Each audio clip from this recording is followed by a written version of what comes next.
کہتے ہیں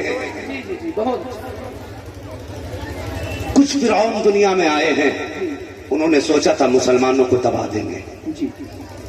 ارے یار مردوں کا مقابلہ کیا خاک کرو گے؟ اسلام کی شہزادیوں کی برابری نہیں کر پائے، شہزادیوں کی برابری نہیں کر پائے، مردوں کا مقابلہ کیا کرو گے؟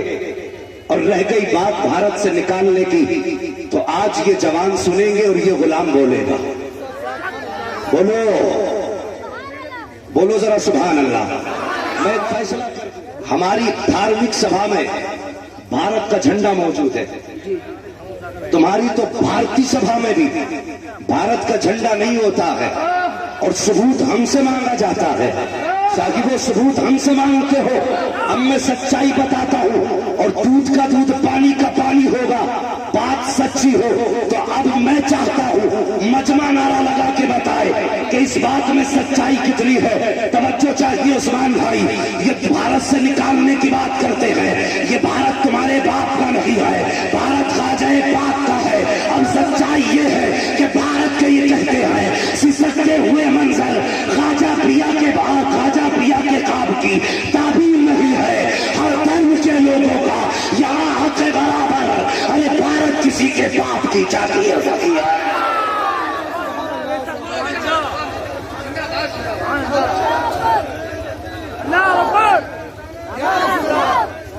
یا رسول اللہ، بھارت کسی کے باپ کی، بولو بھارت کسی کے باپ کی. غزل میں آیا تو مطلع میں کام کر دیں گے، ہمیں جگایا تو نیندیں حرام کر دیں گے، ہمیں جگایا تو نیندیں حرام کر دیں گے. اس لیے کہ جب پڑا وقت چمن کو تو لہو ہم نے دیا. فضل حق خیر آبادی اسلام کا شعر تھا، علامہ کافی اسلام کا شعر تھا، اشفاق اللہ خان اسلام کا شعر تھا. بتاؤ تو صحیح، فضل حق خیر آبادی نے جنگ آزادی کے لیے سب سے پہلا ہندوستان کے اندر فتویٰ دیا. کس نے دیا بولو؟ ہمیں اپنی تاریخ یاد نہیں ہے، یاد کر لو جوانو، یاد کر لو. جب بھارت سے نکالنے کی بات آئے تو اللہ کی قسم ڈاکٹر اقبال نے کہا تھا تیرے دامن میں ہے کس لال و جواہر کی کمی، تو کسی اور کے دامن کی طرف کیوں دیکھے. اللہ نے تجھے محروم نہیں رکھا ہے، اللہ نے تجھے سب کچھ دیا ہے. اگر کوئی نکالنے کی بات کرے اس سے کہہ دو سب سے پہلا فتوی جہاد علامہ فضل حق خیر آبادی نے دیا تھا. بتا دوں کچھ وہابیوں نے ان کی چغل خوری کی تھی. آج جو ٹھیکیدار بنے گھوم رہے جی آزادی کے، انہوں نے فضل حق خیر آبادی کی کہیں پہ جا کر کے وہ چغلی کر دی کہ صاحب فضل حق خیر آبادی نے فتوی جہاد دے دیا ہے. انگریزوں سے جا کے کہہ دیا. خاموش ہو جاؤ، خاموش.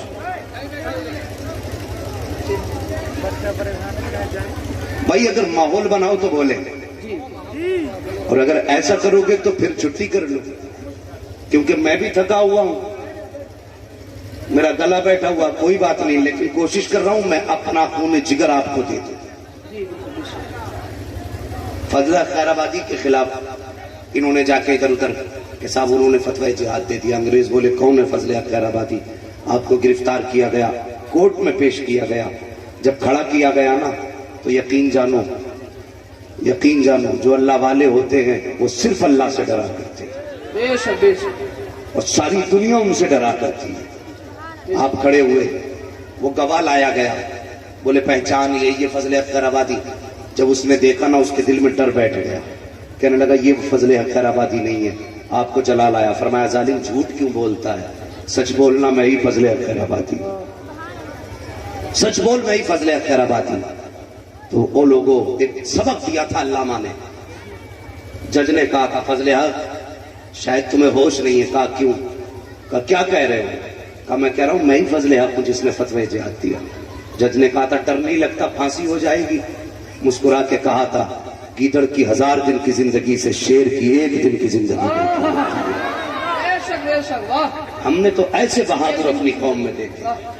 اور علامہ کافی اور مسلمانوں خدا را مان جاؤ، نبی کے دامن میں آ جاؤ، آقا کے دامن میں آ جاؤ. صرف جل سے کرا کے سو مت جانا، جل سے کرا کے مصطفیٰ کو بھول مت جانا.